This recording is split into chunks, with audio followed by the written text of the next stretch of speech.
You know, three different billionaires, multi-billionaires recently came out in support of a basic universal income. And then you could add Martin Luther King Jr. to that list. He was a strong proponent, believer in this basic universal income. But it was this Richard Branson character, Mark Zuckerberg, and Elon Musk. And I just praise God. I thank you, God. Look, these are not stupid men. Say what you want about these guys. And I know Alex Jones is very critical about particularly Mark Zuckerberg. But you know what? Listen, you guys are right. You're smart guys. You know you'd be happier to see a kinder, gentler, safer society.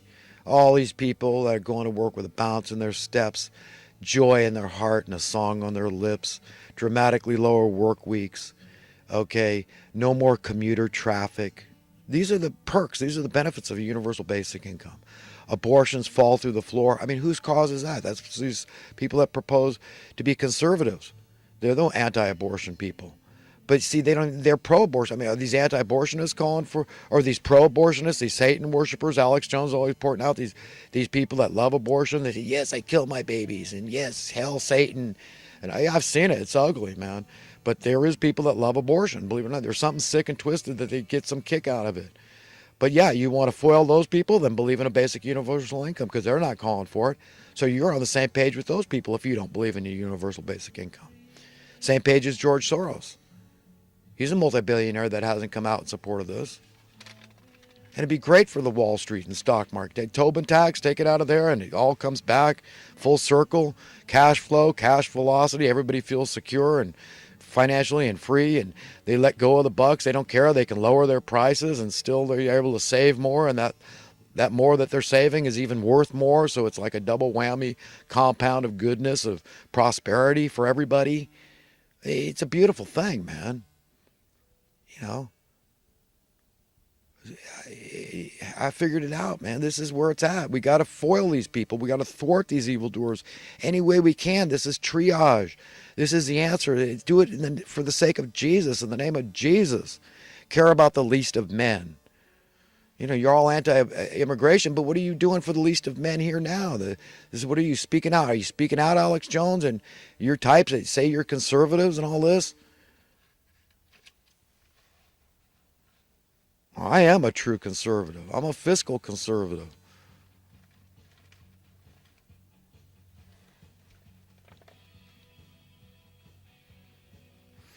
A tiger killed. At first, when I first heard this story, this tiger that killed his potential mate, I misunderstood. I thought it was the female. I wasn't clear, so I went and checked, and it was actually the male that killed the female. And I think to myself, oh my God, what in the hell is wrong? I mean, any tiger that's been pent up, he's going to be horny. And this is just weird, you know. And then I thought about atrazine, you know, this herbicide, Roundup. Got a next door neighbor. She's allowing her landscaper to use this crap. I told her he was using it. We're on well water here. Okay, that crap, that glyphosate, that atrazine is poison, man. It causes cancer. Now it's been scientifically proven. Okay? And this guy's using it right over here. But if they were using that stuff anywhere near this tiger enclosure, somehow that crap got in this tiger's water and it started turning him into a hermaphrodite or something and confused him. Okay, this might explain it because there's no other way to explain that. See, I avoid, for the most part, I mean, soy products, once a year I might indulge in a soy product. Morningstar Farms, meat like sausage or something that's got a little soy in it. But I don't want to be, this estrogen, and I don't want to be, this is bad stuff, man. It's bad. Anything that's going to turn me gay, I stay away from it. I try to take a male potency herbal formula, that I kind of like. It helps my energy level, let's put it that way. But you know what? I mean, I don't know how to explain it, except something like that might have happened. Atrazine somehow got in his system. I think he should be checked for atrazine. Glyphosate's in his blood. But, that's just bizarre.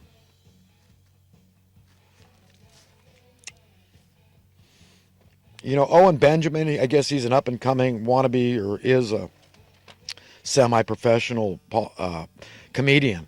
But Alex Jones lets him host the show sometimes on InfoWars.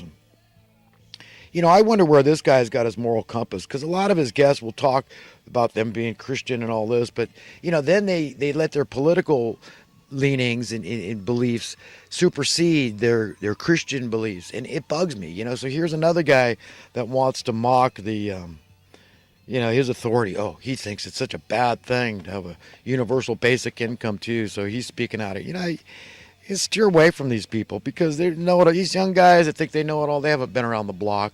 Are they as studied as me? Did they really read, Adam Smith's book, The Wealth of Nations, with the aim of actually understanding it? The Fat Boy. This is the edition. All the rest are unreadable. Get this one. And it's tedious, but you'll hit these nuggets and you'll get understanding about what this is really all about. What is true capitalism? You'll learn supply and demand. And the only time that your cost of living should go up is if there's a disruption in the supply chain. Come on. Okay, let's talk about that. Let's talk about minimum wage, how they've normalized slavery. They've legitimized it through the minimum wage.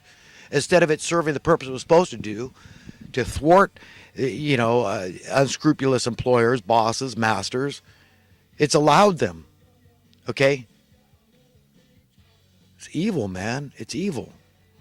So, man, you know what, Owen, you learn, man, and like I said, I'm good to go to stand before God with my economic, political, and social beliefs, 100%, man. I'm on everybody's side.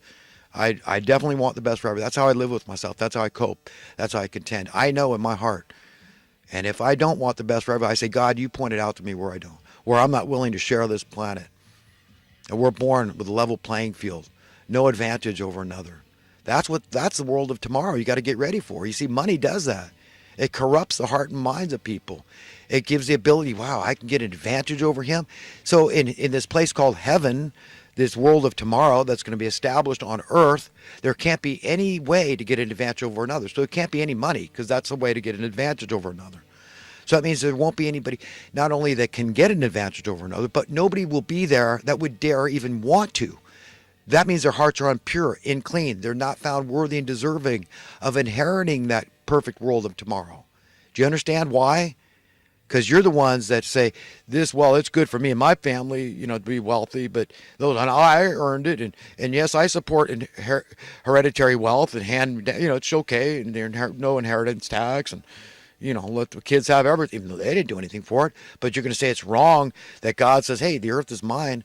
All this wealth is God's wealth. He created the wealth. He gave the labor class the wherewithal to go out there and build everything, the infrastructure and all the technology. God did. It's all God to honor, to give glory and credit to. Okay? So, no, you're wrong, man. You're definitely wrong. And, I'm certainly never going to change to come about to any way of believing but what I do. I'm 100% good to go. 100% comfortable standing before my owner. I hope you are too. I hope you really thought this through.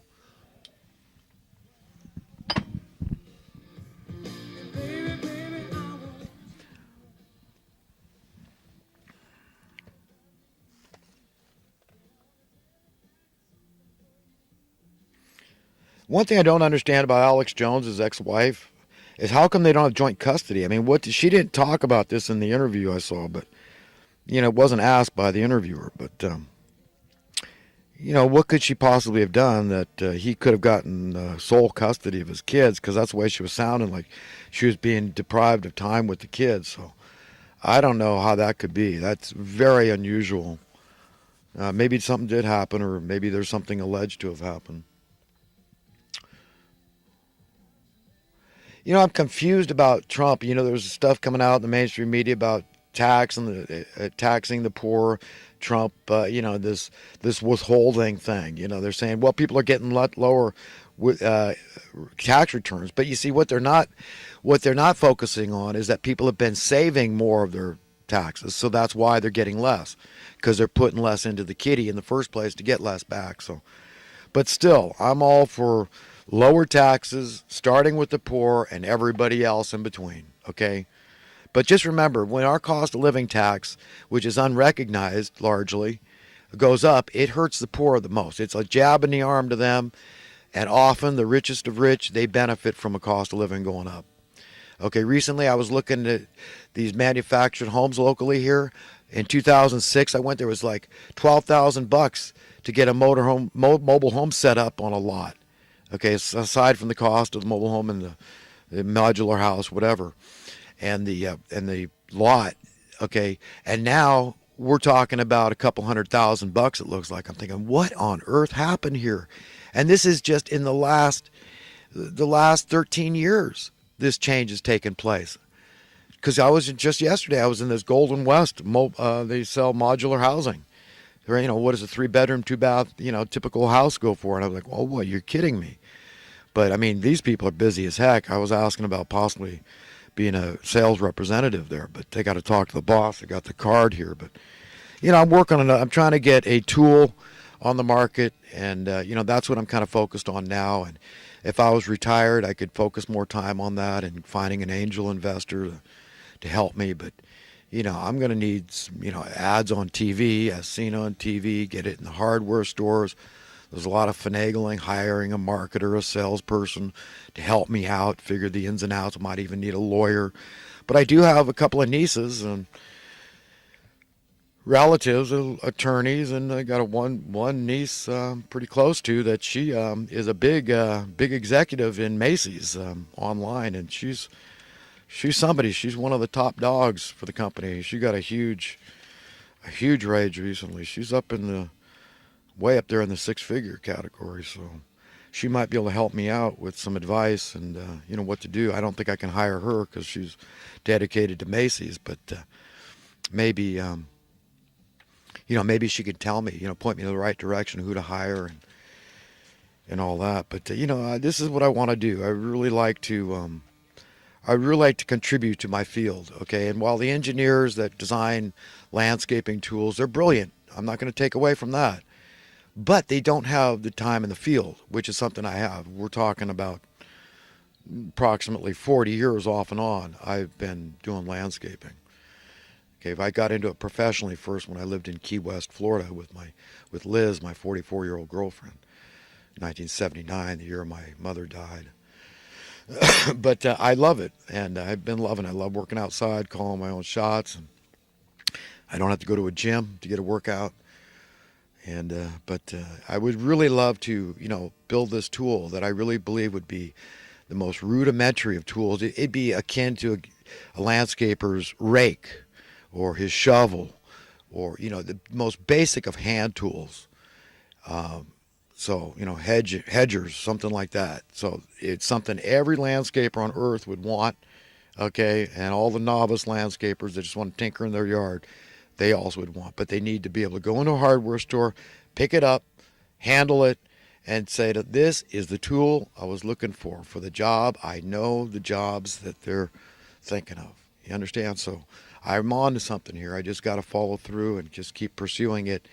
And whether I win, lose, fail, or draw, whatever, is unimportant. But I have to pursue it. I have to, follow through. I know the steps. I know, what I got to do next. I got to talk to the consulate. I want to try to have this made in Mexico. There's no way I'm going to find a foundry, metal forging in America, that I can do this in a cost-effective way. People don't want to pay more than about $20 or so, and there's just no way with the cost of labor I could do that in America.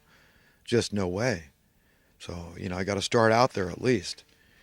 And, so I need a liaison. I need to speak to somebody at the consulate to try to do business with the right company in Mexico and get a quote and, 1,000 units, what's it going to cost. And got to get ready with how am I going to market this? And, how's it going to get into the hardware? So how do I start with baby steps here? And eventually it's in all the True Value Ace hardware stores or something like that.